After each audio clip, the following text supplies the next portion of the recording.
E aí galera, bora dar continuidade aos nossos vídeos sobre as células. Bom, no nosso último vídeo falamos sobre a composição celular, ou seja, sobre quais são e como funcionam cada uma das organelas da célula. Ou pelo menos falamos sobre tudo que está presente no citoplasma. Mas agora chegou a vez de falar sobre o núcleo. Explicamos vagamente que o núcleo possui o material genético da célula, mas agora vamos detalhar o núcleo celular, então fica ligado aí.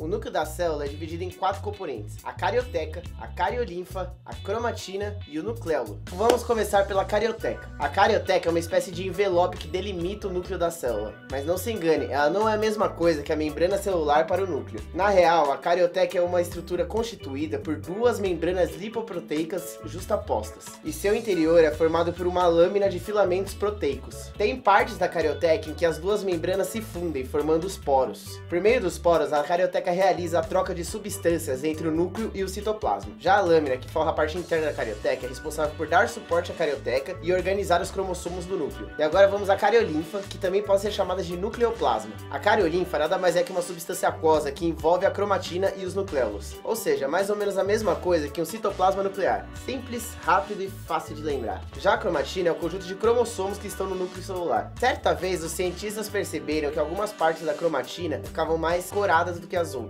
e concluíram que essa parte era mais condensada que o restante. Então deram o nome de heterocromatina à parte mais colorada da cromatina, enquanto batizaram de eucromatina o restante. Um pouco mais pra frente foi descoberto que os genes mais ativos da célula eram localizados na eucromatina. Enfim, foi apenas uma curiosidade, mas o que raios são cromossomos? Eles são, em resumo, longos fios constituídos por uma molécula de DNA. Mas eu nem vou falar deles, nem são tão importantes assim. Brincadeira. Entender sobre os cromossomos é extremamente importante para você entender esse vídeo, mas eu vou falar sobre eles um pouquinho mais pra frente. Deixa eu só falar sobre os nucleolos antes. Vamos lá, os nucleolos. Eles são massas densas e arredondadas presentes no núcleo. Geralmente uma célula tem um ou dois nucleolos no seu núcleo. Os nucleolos são constituídos por uma aglomeração de ribossomos em processo de amadurecimento, que depois de amadurecidos vão para o citoplasma. Ou seja, os nucleolos são uma espécie de útero para os ribossomos. Vou explicar mais ou menos como é que funciona. A cromatina é responsável por produzir continuamente o RNA ribossômico, que se acumula no nucleolo, associando-se a proteínas específicas que vão formar os ribossomos. Ou seja, ficam amadurecendo no nucleolo. Então, depois de amadurecidos, os ribossomos saem pelos poros da carioteca e vão para o citoplasma realizar seu trampo. Trampo este que, como dito no último vídeo, é realizar a síntese de proteínas. E agora, mais uma vez, o que são exatamente os cromossomos? O cromossomo é, como dito anteriormente, uma longa molécula de DNA constituída por cadeias de nucleotídeos e emparelhadas por pontes de hidrogênio. E o DNA é uma fita magnética que estão gravadas em sequência as informações para a produção de proteínas. Essas tais informações são chamadas de genes. Você já deve ter visto uma molécula de DNA, e se não viu, tá aparecendo aí na tela. Sabe esse conjunto formado pelos dois lados do DNA e esse ligamento entre eles? Isso é um gene. Então, basicamente, o DNA é um conjunto de genes. DNA significa literalmente ácido desoxirribonucleico. Bom, nas células procariontes, todos os genes estão localizados em um único DNA circular. Já nas células eucariontes, tipo nós, tá ligado? Existem vários cromossomos por núcleo. O número de cromossomos por núcleo varia dependendo da espécie. Por exemplo, os humanos têm 46 cromossomos em seu núcleo. Os cromossomos são compostos por duas cromátides, que juntas são chamadas de cromátides irmãs, unidas por um negócio chamado coesina. E em uma parte dos cromossomos condensados tem tipo um estrangulamento das cromátides. Esse estrangulamento é chamado de centrômero. Este centrômero se prende ao microtúbulo que liga as cromátides duplicadas. Eu vou explicar melhor essa parte quando falarmos sobre divisão celular nos próximos vídeos. Mas lembra que eu falei que o DNA é um conjunto de genes? Então, e o conjunto de moléculas de DNA é chamado de genoma.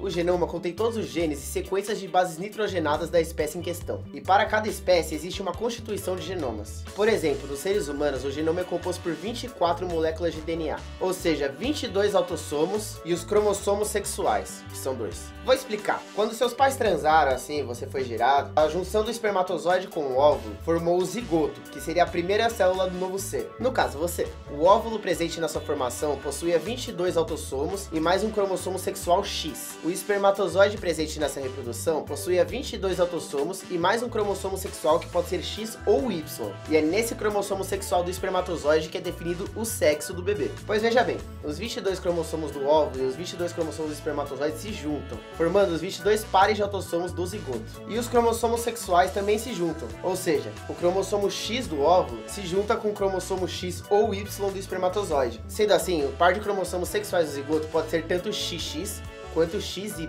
Se for XX é mulher, se for XY é homem. Simples assim. A primeira célula do novo ser, por conter pares de cromossomos homólogos, é chamada de diploide. E depois de formado, o zigoto realiza mitose, formando duas células diploides. E essas duas células diploides realizam a mitose de novo, transformando-se em 4 células diploides. E essas 4 realizam a mitose, viram 8, depois 16, e assim vai até juntar as trilhões de células que compõem o nosso corpo. E também tem as células que têm apenas um lote de cromossomos e não 2. E essas células são chamadas de haploides. As células haploides surgem por meio da meiose e são as células reprodutoras do nosso corpo. Ou seja, são os gametas, o espermatozoide e o óvulo, que eventualmente vão se juntar e formar uma nova célula, o zigoto, ou seja, formar uma nova vida. Ou então, em alguns casos, a haploide masculina vem a ser jogado para o ralo, né?